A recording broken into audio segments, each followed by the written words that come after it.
Hi everybody, I'm Marcia Groenewold-Sly. I'm the founder and executive director of Blue Hill Bach, and this is the 11th season for our organization. We're celebrating our 10th anniversary. We had our first concert of the series on almost exactly the 10th anniversary date, and in St. Francis where we performed originally. So that was really fun the other night to sort of go back home and hear the music in that wonderful space. And I hope you've been able to attend some of our other events. Our boxed lunch yesterday was fabulous with John Finney. We had a wonderful picnic last night in spite of the rain. But it was an indoor picnic. And tomorrow night we have our finale. I hope you have tickets because we're sold out. And I've been telling people that if they don't have tickets and want to be put on a wait list, you should email info@bluehillbach.org. But we really don't know if we'll have space at all. And you're here today to hear Natasha Roule, who is going to talk to you about Anna Magdalena Bach and the role of women in Baroque music. You may have seen Natasha on our virtual festival last year. Last summer we did 11 days of festival events online. And they are still on our website, so if you haven't seen it, it's a real interesting array of programming and leading up to a wonderful virtual ensemble demonstrating the Passion Chorale, the way that Bach used the Passion Chorale. And I always get really a little bit weepy when I look at it, because what we've found over this past year of pandemic is how much, I mean, we knew that we needed music, but we really found how much we missed it.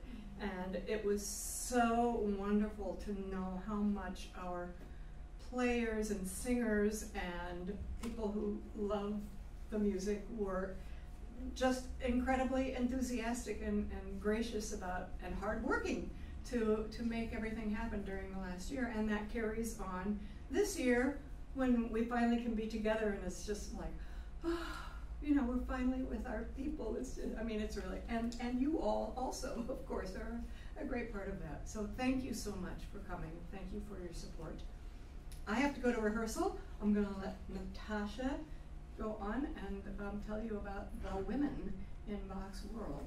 And if there are people that you know who can't be here today, and I'm sure you'll want to tell them about this, we're taping. So we'll have the videos of every event during this festival online sometime next month. So please spread the word. Natasha? All right. Thank you very much. Thank you. Just close the closet. Keep out the monsters. Have a good rehearsal. Thank you. All right. Well, thank you everyone so much for being here today. I'm very, very excited to have the chance to talk with you. Even though the musicians could not make it, I do want to just shout out my thanks to the festival for having me here today, as well as Blue Hill Bach Library for hosting this event. This is such a lovely space, and as Marcia said, I feel really, really lucky that we're here in person.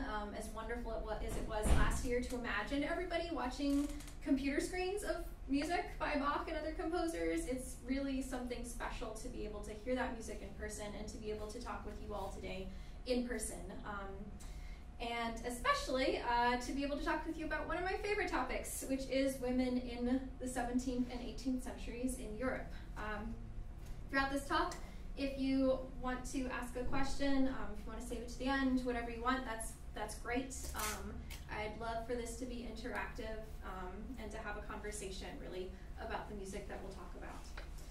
So the subject of this talk is music in Bach's world, music in 18th century, or women in 18th century Europe, and the many different ways that they played music, that they pursued music, both professionally and for pleasure, so for work and for pleasure. I want to show during this talk not only the diverse contributions of women to music in this period, but also how hard it is for us to really remember what women did for music in the 18th century. We don't tend to talk about women in music during this time period a lot, and that's too bad because they were doing a lot of different things and they helped shape what music looked like. They shaped the trajectory of the historical musical narrative.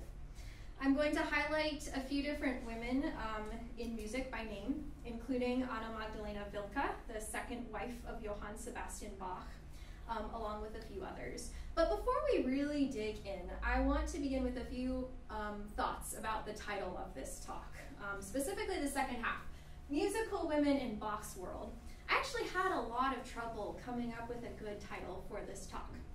And I want to show you why with a brief exercise. It's not a quiz, this is not a class, but this is why you have your note cards. Does anybody not have a note card or pencil? I need one. Got one over there. Okay. So what I'm going to do, okay, great. What I'm going to do is call out a list of phrases that all begin with music in the time of, and then a person's name. And this person is a real historical figure. They weren't necessarily composers, they're just real people who were alive. And what I'd like for you all to do is to try to listen to the name that I say and match it to one of these time periods that I give. So like if I were to say music in the age of George Washington, which of these periods was George Washington alive during? So somebody classical, thank you. That was kind of a quiz, so A+. Hi, please Hello. Come in, take a seat. I think we've got some seats in the front. So, if you have no idea what to put, if you don't know what names I'm talking about, that's perfectly fine. Just take a guess and try to write down notes to yourself on a card, and we'll talk about it in a minute. Okay, so we're doing an exercise. I'm going to list a bunch of phrases that begin with music in the age of, followed by a name of a historical figure, and we're trying to match the name to the period. Okay, everybody ready? I don't have. Right, thank you. You don't have cards.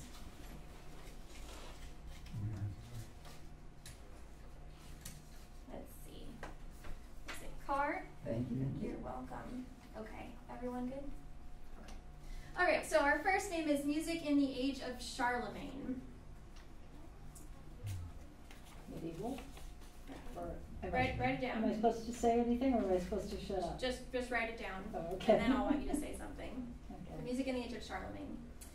Music in the age of Pauline. Hold on. Pauline. Pauline? Pauline. Yeah, music in the age of Pauline. Music in the age of Henry VIII.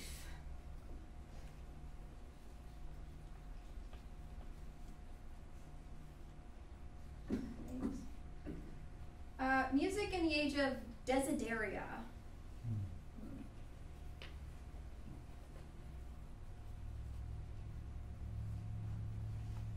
Right. Music in the age of Napoleon.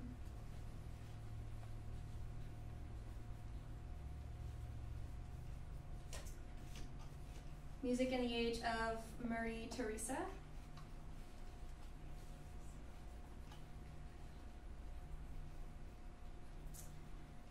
And finally, music in the age of Louis XIV.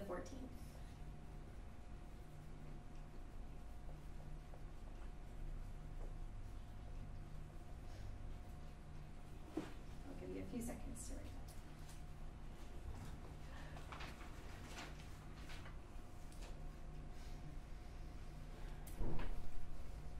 All right.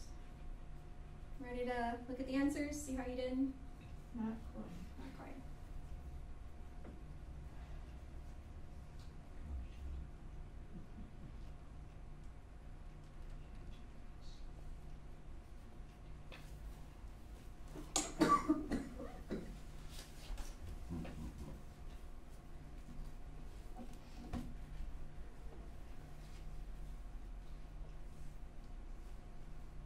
All right, I'm going to show a timeline, whether you finish or not. So, here are the answers, and then I want to just talk about how this felt. So we had, in the medieval era, music in the age of Charlemagne. Charlemagne and Desideria were both medieval rulers. Whoever shouted that out was correct. They were actually husband and wife.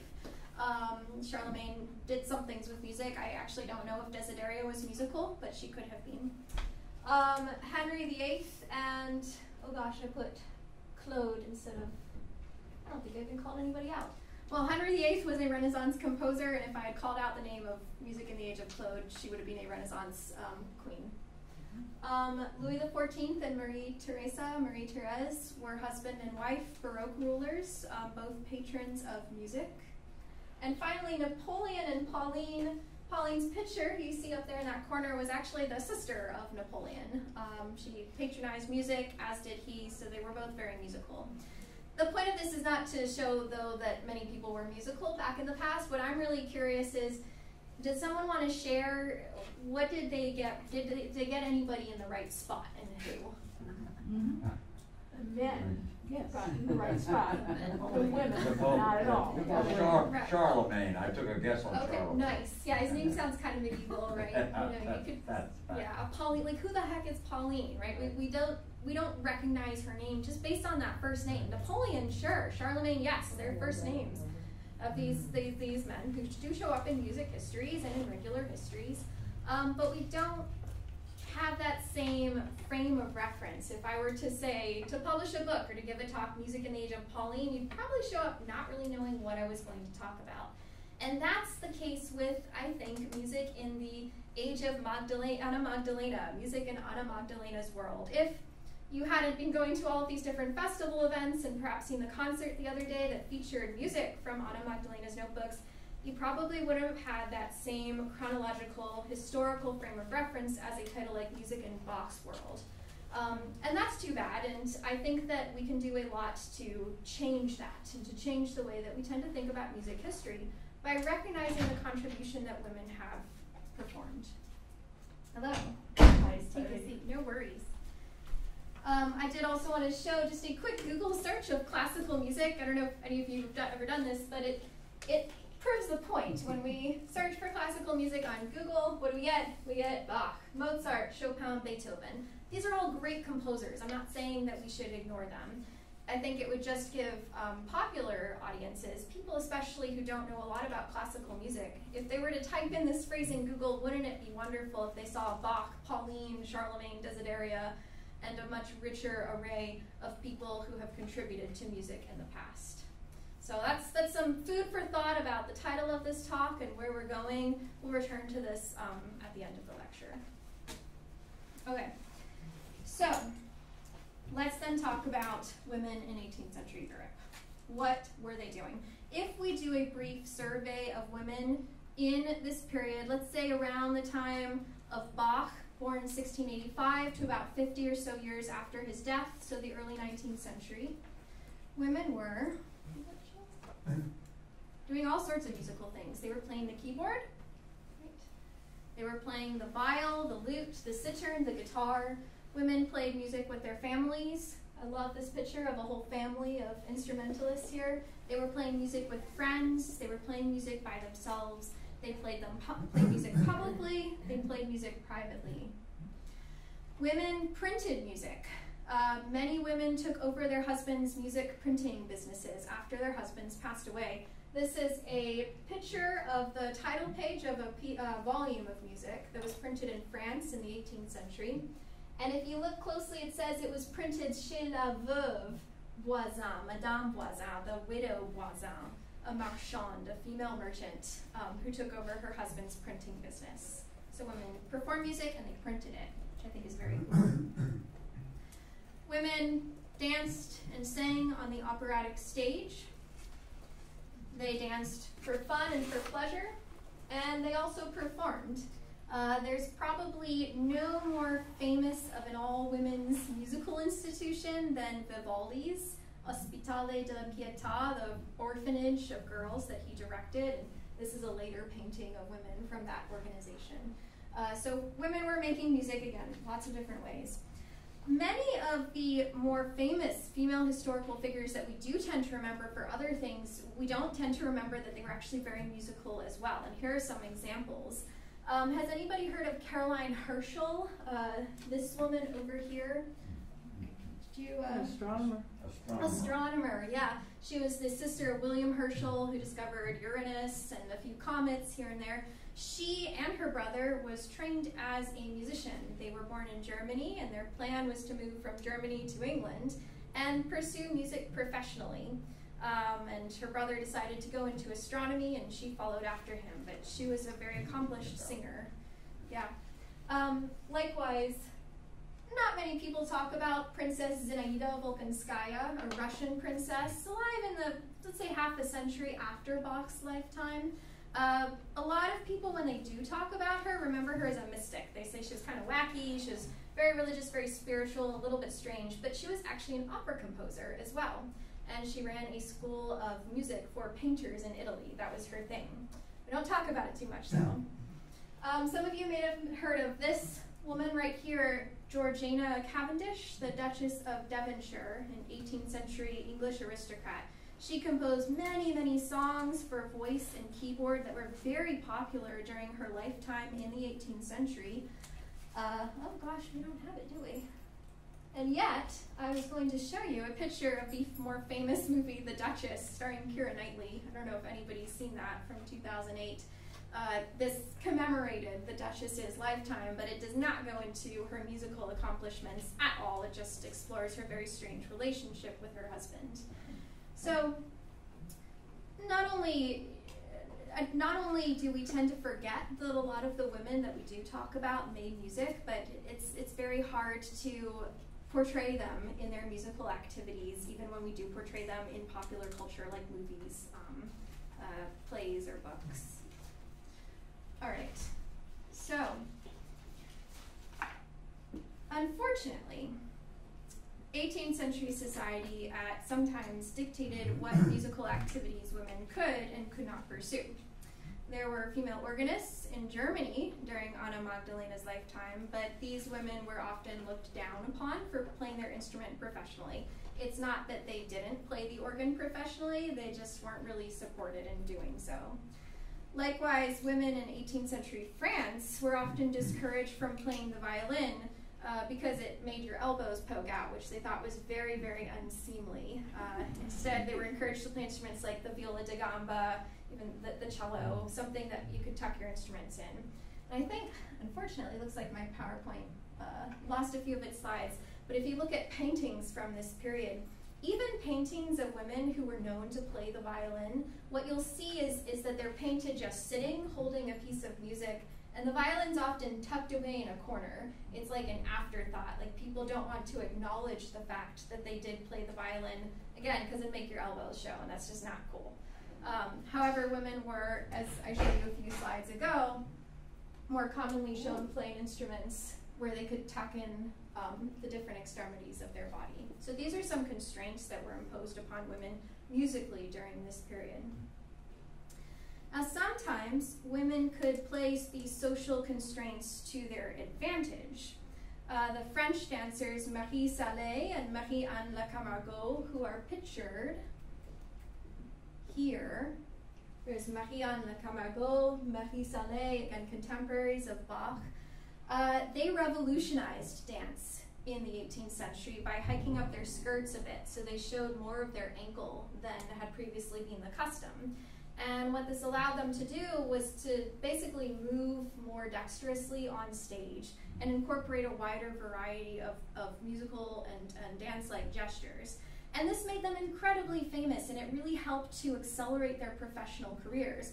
Marie Salé, this woman in the corner, she ended up performing not only in Paris and Lyon and multiple French cities, but she went all the way to London to perform for Handel's operas. So taking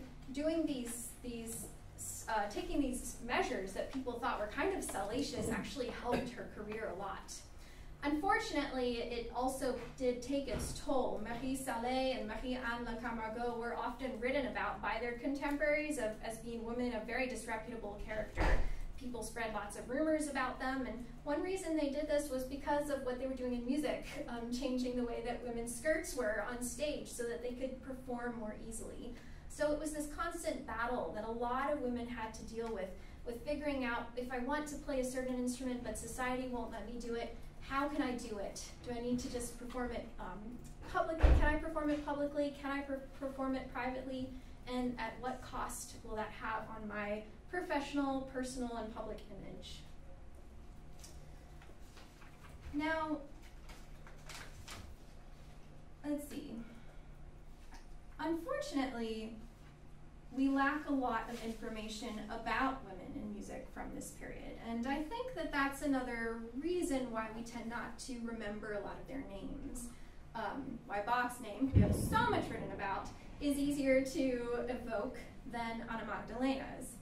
Anna Magdalena Bach, for instance, was only mentioned once in print during her lifetime, and that is in Bach's obituary, where she's just mentioned as his wife and the mother of his children. She's not mentioned for any of her musical capabilities, and she had many.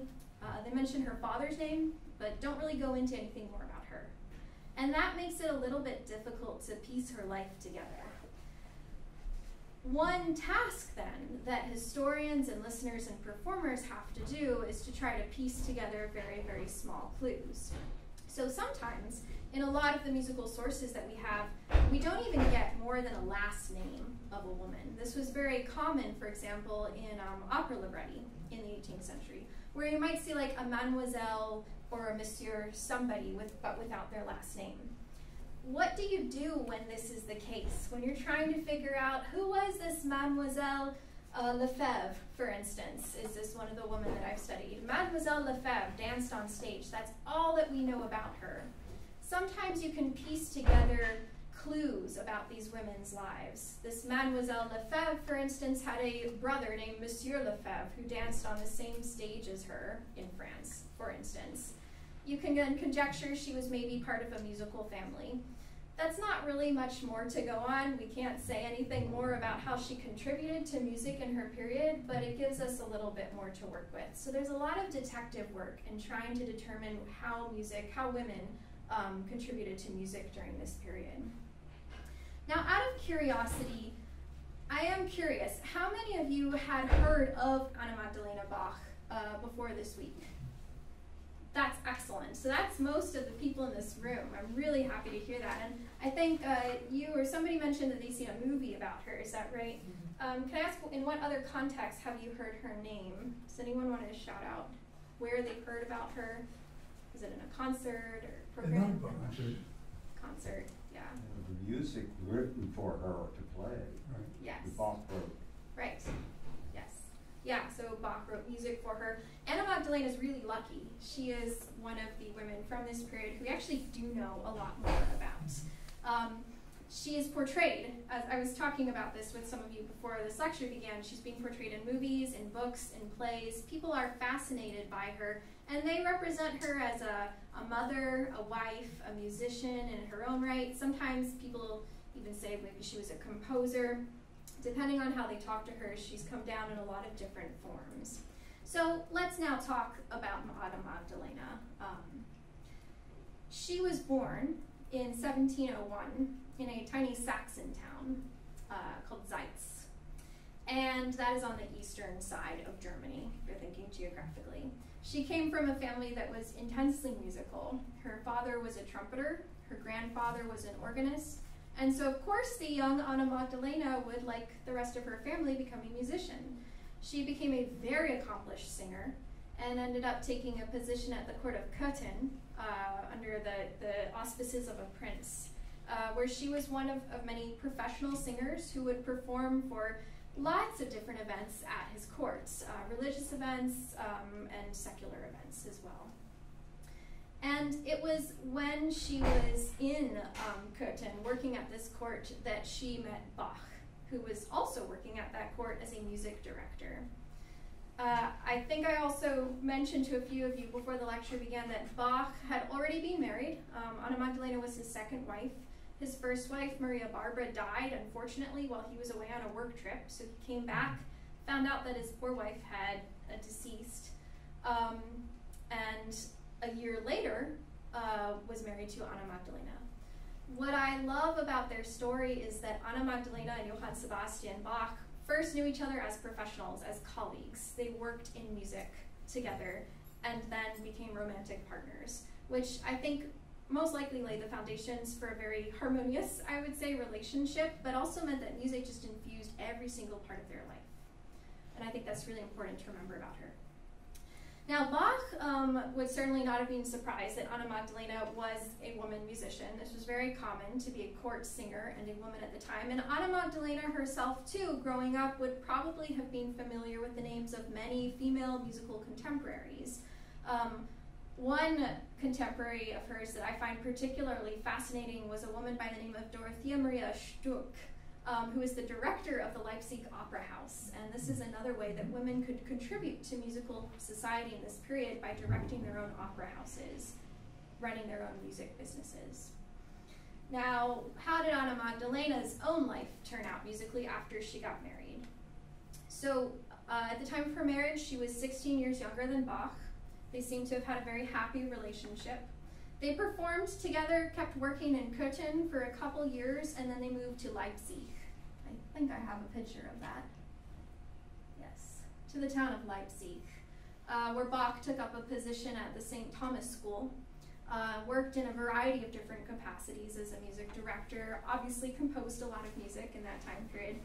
And Anna Magdalena, within the first few years of their move to Leipzig, she also performed professionally, but it seems more likely on their trips that they would take back occasionally to Köthen. They were invited to come back a few times by the prince there, perform at his birthday, they performed at his funeral. So it's not like marriage silenced Anna Magdalena, which I think is sometimes the impression that people get. The one very important role that Anna Magdalena definitely took in her household was that as music copyist. She's most famous today for these two musical notebooks that she received, which you've probably heard of at the concert a couple days ago. This is an image of one of those notebooks. Bach gave both of them to Anna Magdalena, the first one within about a year of their wedding, and the second a few years after, in 1725. Maybe he gave them to her as a wedding anniversary gift. We're not really sure.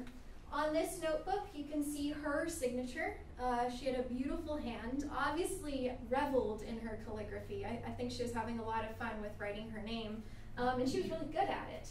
And she wrote that this is a keyboard notebook for Anna Magdalena Bach, right, from her husband. So in this notebook, she copied down music by Bach. There are some pieces probably by some of her children. One minuet may be composed by her, but we don't really have any evidence to support this. Some music exercises, and a few poems and notes here and there. So they're very, very interesting documents. Most of the notebooks are in her hands. Some of the pieces are copied in hers and Bach's, and so we can imagine them sitting side by side together, he writing out music or the words, and her vice versa. And a few of the pieces are copied in by her children. So it was very much a family endeavor to have these notebooks laid out with all of the family members contributing and using them. Anna Magdalena probably used them to sing from, to play at the keyboard from, and probably to teach her children with. So these show her as a very, very active musical individual. Now, I do want to make a side note that while we think about these notebooks as being very special to Anna Magdalena, keeping musical notebooks like this was actually another very common practice in the 18th century. Some individuals would keep these notebooks as an opportunity to write down their favorite pieces or popular pieces that they heard. Sometimes entire generations would keep the same notebook. I've seen one music manuscript where over the period of 50 or 60 years, like 10 different people copy down pieces that they like. And it's amazing because you can see how musical tastes changed over time, but probably in the hands of the same family or group of individuals, keeping these notebooks for themselves to write in and to record their music in. So this really was another way that Anna Magdalena was embracing a broader practice of women and men in this period of participating in music. They copied music down, they celebrated it, and they remembered it, and they reported it too for future generations. I think that's important to remember about these notebooks. While Anna Magdalena was pursuing her own musical activities, there was another woman who was a near exact contemporary of hers who was paving her own career path in France. And her name was Magdalena Toulouse, and she was a minor opera singer at the Paris Opera. She became a star in the city of Lyon in southeastern France for a very short time, and then receded into obscurity. These women probably did not know each other, they did not run into the same musical circles, but I find it really interesting to compare their lives because it shows insight into the challenges and the successes that women in this period had to work with when they decided to pursue a career in music. So I'd like to give some time now to talking about Magdalena Toulouse and show how her own musical pursuits differed or were similar to Anna Magdalena's. So Magdalena Toulouse. Her name you can see on this page right at the top of an opera that she performed in. Magdalena Toulouse was the daughter of a butcher in Lyon. So unlike Anna Magdalena, she did not come from a musical family. She was born in 1698, about 3 years before Anna Magdalena. By the time that Anna Magdalena was singing professionally in Curtin, Magdalena Toulouse had somehow made her way up to Paris from Lyon and become the soloist at the Paris Opera. The Paris Opera was the premier opera house of the time. The singers there were renowned for having the most beautiful and most elegant diction, and musicians all over Europe, including Bach himself, would pay attention to what was going on musically in Paris, try to emulate it and incorporate it into their own world. So Magdalena Toulouse was performing at this institution. In this libretto, she has the role of Florise, a très jeune personne, a very young person. So she played a lot of these young lover roles. That was her thing. A few years after she came to the Paris Opera, for some reason she decided to go back to her native city. And this is something that Anna Magdalena never did. Anna Magdalena did go back to Curtin from Leipzig to perform where she had once performed professionally, but Anna Magdalena would actually write, oh, I really miss my hometown, I really miss my homeland. So Madeleine, I guess, missed her homeland and decided to go back to Lyon. And this was a career game changer. She went from being this minor soloist to being the star. She was called the Vogue of Lyon. People celebrated her, they loved her. She popped up in librettos of the most famous and well-known operas of the period. We even have instances of her name being inscribed from performance scores. So this is a manuscript of a score that was used in a rehearsal, it would seem, of one of the operas that she performed in. And you can see a few times on this page, I've enlarged it here, the letters T-U for to do. This was probably a director marking when she was going to come in. Something like this is incredibly rare to find. And so Madeleine has kindly left us a few traces of what she was doing in Lyon. Now Madeleine, like Anna Magdalena as well, would sing in the homes of very well-known aristocrats. It was one way that she made money, and we know this from records that show how much money she was making. Similarly with Anna Magdalena, who we also have payment records for. Now, by 1741, so this is getting to about 9 years before Bach's death, Madeleine, for some reason, decided to move back to Paris. She had been married in Lyon. Like Anna Magdalena, she was married to another musician, but for Madeleine, her husband was another singer. He was an opera singer. She left her husband, left her kids, moved to Paris, went back to the Paris Opera, where she got her job back, but this time she was no longer singing as a soloist. For some reason, she only took choral roles from here until the end of her career. And we don't know why. We only have one clue. There was a police inspector from the period who was writing lots of reports about female musicians in Paris and compiling them into a book. And compiling them into a book that made them come across as very disreputable, basically by virtue of their musical careers. And he wrote about Madeleine. She was a woman aged at least 55 years, who'd once been blonde, but today she had very beautifully streaked gray hair, so she's got that. But because she'd become too powerful, they put her in the chorus. And that's all we know about her in this time. We don't know what he means by this. Was she, did she threaten her fellow Parisian opera singers because they knew she'd been such a star in Lyon, maybe? Did she have too powerful a voice? Was she very type A? Did people not like her? We just don't know. This is unfortunately one of many instances that we come across in music history where women musicians are written about by others. We hear their voice, but it's refracted through the lens of many different people, not including the women themselves. So we don't know how Madeleine Toulou's life ended. This is the last record that we have of her. We don't even know the year in which she died. We do know when Anna Magdalena died and what the end of her life looked like. Anna Magdalena had it hard, unfortunately, after Bach's death. Bach died in 1750 from complications of an eye surgery. It did not go well, and he passed away. And after his death, Anna Magdalena inherited about a third of the Bach estate, which sounds pretty good. They had a decent middle-class life. But unfortunately, after making all of the payments, settling the payments of everything that she had to do, the logistics of everything that his death encompassed, she essentially had only enough money that would have paid for food for her and the 2 children she still had to raise for a week. That was it. After all that, Bach's wife, nothing but food for a week. Fortunately, the city came somewhat to her aid. She got some money from the university, some money from friends. She was able to find herself lodging at an inn along with 2 of her younger children. But when she passed away, they described her as an alms-bearing woman, an almswoman, which is, I think, a very sad way for the life of Bach's wife to go. However, I don't think that this means that we should end talking about her on a low note. It is definitely thanks, in part, to Bach's own posthumous fame that we know a lot about Anna Magdalena. But it is also thanks to these notebooks that we have of her, however fragile they are. Imagine if we had lost the notebooks. We know very little about her, but we do have some relic of a record that she kept that said something about her own life and her own musical interests. So we know a lot about her musical tastes. We know that she was a teacher, a performer, and a singer. And given all of this, we can reconstruct quite a lot about her past.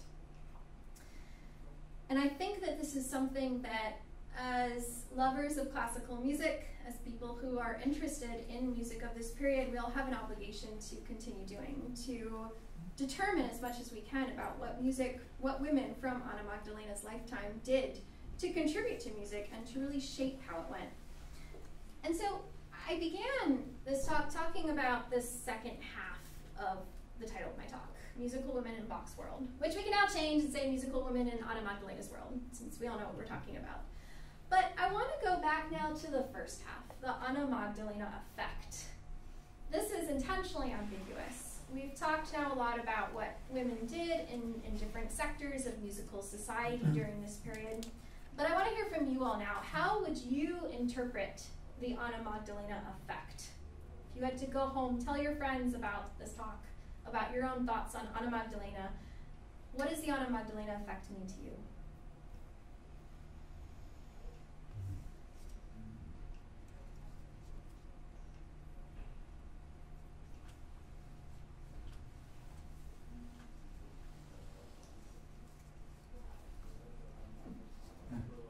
Anyone? Yeah. Well, she kind of followed through working with their children in this music, and then there were 3 Bach children, right, that became composers as well. So it could be that, you know, her focus on them, teaching them music, and being a well-respected singer, what I have read about her. Yes. And that, wasn't she a soloist in his, in a lot of his conducting? So I think she had that to start out with, but once again, in that society, I don't know if she was given, you know, full recognition as continuing once she had children, you know, so she turned maybe to teaching more the kids and then raising musicians. Right. Yes, I love that. So the Anna Magdalena effect, one could say it's the challenges, struggles, the successes too, that women like Anna Magdalena had in using their musical career as much as they could to their advantage, but also working within the constraints that would have been imposed upon them. Anna Magdalena was remembered in her husband's obituary as just his wife, not a musician in her own right. So she was working against that and still maintaining some sort of musical career, but within those boundaries. Yeah. Yes?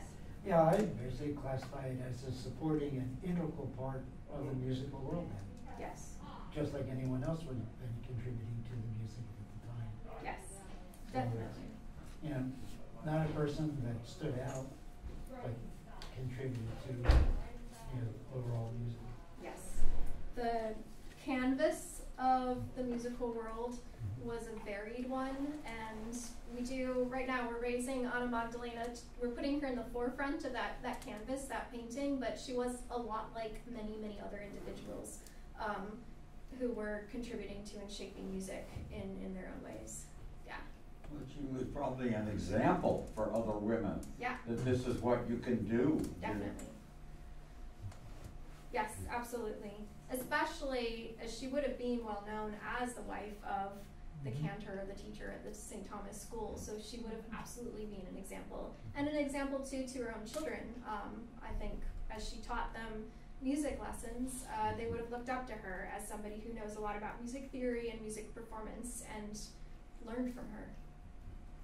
Yeah. On a different note, there are several women that wrote ragtime centuries later. Yeah. And they stopped, many of them stopped after they had children.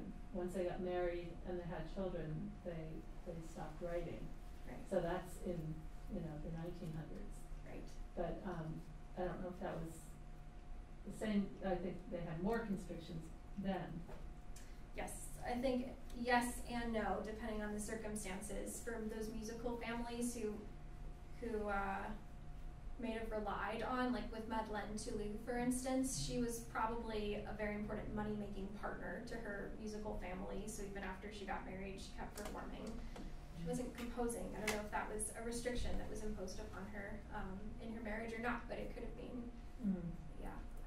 I was just thinking about, I read about Clara Schumann, and she was out a few days after giving birth to each of her many kids. She was out performing, traveling. But it sounds like Anna was, the way I interpreted that, too powerful, might have been too old, so they put her in the chorus. That could easily be that too. Yeah. Maybe that she ended up in poverty because she was too old to continue performing. Right. Yes. Yeah. Again, that constraints that were placed on women, it's part of the effect, whether it's tug of war, really. Yes.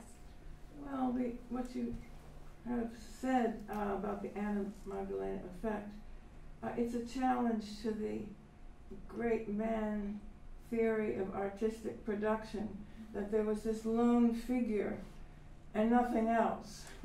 So it gives the tapestry, the background, the context.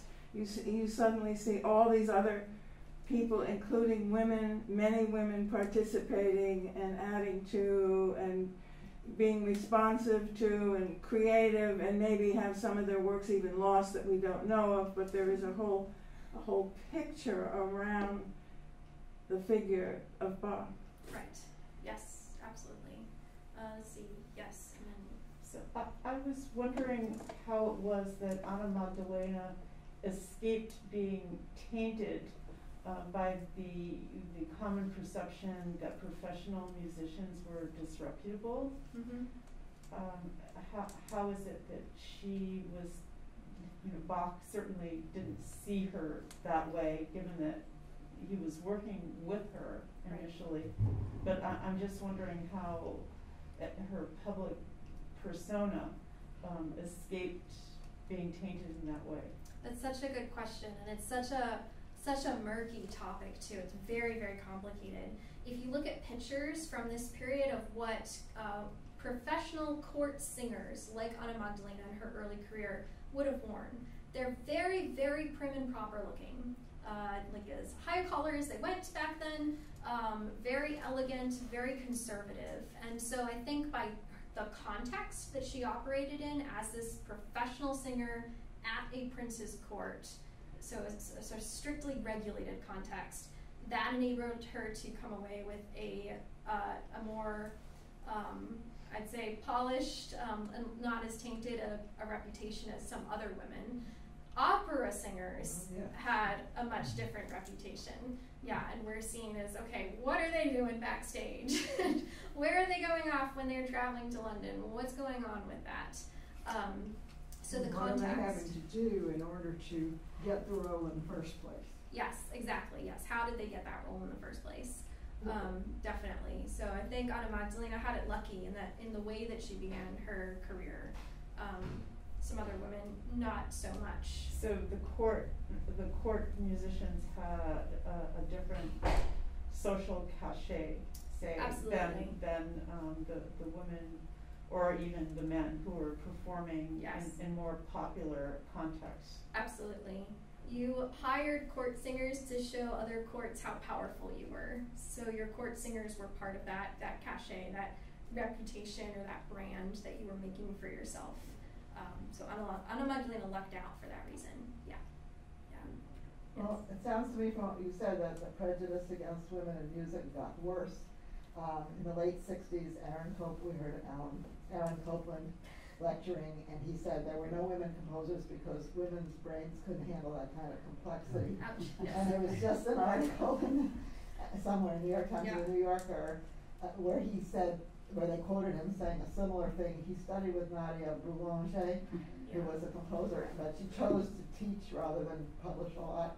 Right. And he said she's an example of a woman who could teach but not compose. Interesting. Yeah. Wow. Yes. Yes, absolutely. So what I really like in this title is the word effect, which for me says something that's long lasting. It's that process, not some sort of finished product. And I think that women's place in music has had ups and downs and curves and different manners of perception that change frequently throughout history. Absolutely. Did you have a comment? Yeah, a comment that cuts two ways. You know, on the one hand, she was the soloist in some of the most extraordinary music being composed and produced at the time, which is a major role. But on the other hand, neither that nor her ability to seemingly perhaps to compose, we see in the Anna Magdalena book, was sufficient for her to be able to support herself in music after the death of her husband. That is a great point too. Yes, the fact that she may have worked as a copyist. Maybe she used that as a way to try to support herself, but she could not go back to performing for whatever reason. I think part of that too is that she had two young children to look after. Her daughters then were 8 and 13. Bach also had an intellectually disabled son who was still living with them for a time, so she had domestic obligations, which I think also hindered her ability to perform professionally. I think too, as a widow at that point, back to that reputation and the image, she couldn't really have gone back performing at court as a widow, as somebody who had to fulfill this very specific role that people had a very specific image of. Definitely. And these are all wonderful interpretations of the Anna Magdalena effect. And I think that I agree with all of them, and as I've said, it's very much this process that women had to navigate the tensions and the possible successes and challenges that they would encounter as professional musicians, or even as amateur musicians too in this period, figuring out, again, what could they play, how could they play it, how could they contribute to musical society. So with that, what other questions do you have? Any questions, any thoughts? Yes? Were men and women at this time equally trained as amateurs? Yes and no. So men and women both, depending on what social status you had, would receive some sort of musical training, especially for upper middle class, the aristocracy. They were both trained typically to play instruments, to dance, to sing, and to compose, and to improvise too. That was a big part of musical education. However, in Anna Magdalena's household, for instance, it seems that her daughters probably had less musical training than her sons. A lot of her sons were cultivated to pursue the path of a professional organist, for instance, or chapelmeister like Johann Sebastian. The daughters not so much, because they were thought, well, they're going to get married, hopefully. I think only one of them did. But hopefully they'll go on that more domestic route. And also with instruments, I was saying that the violin wasn't really seen as a woman's instrument as opposed to things like the viol or the guitar, the lute.